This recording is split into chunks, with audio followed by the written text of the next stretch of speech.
Welcome to Guide Guru. We hope this video helps. You start by confirming the hardware.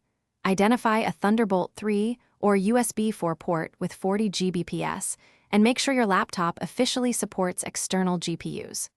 Once done, open the eGPU enclosure and seat the GPU firmly. Attach the PSU cables and set any enclosure switches. Make sure to install the latest BIOS and OS updates on your laptop, and download the vendor GPU drivers, but do not install yet. These steps minimize errors and prepare the system to accept the external device cleanly. You now connect the Thunderbolt cable and watch the system recognize the enclosure. Wait for enumeration to finish. Next, install the GPU drivers as administrator. Choose Clean Install options if available, and reboot the machine to finalize kernel modules.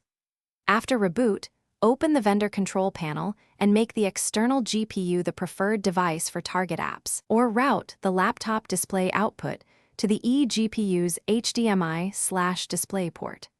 These steps ensure both device-level and application-level acceleration work together. You finish by running a benchmark or a demanding game to verify performance and check temperatures and PCIe link speed.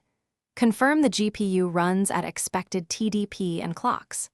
If the system fails to detect the eGPU, inspect Thunderbolt firmware, enclosure firmware, and swap to a certified cable.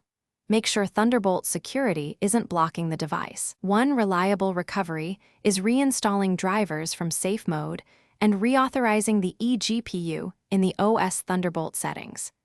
This gets most setups into stable. Thanks for watching. Consider subscribing if we helped you today.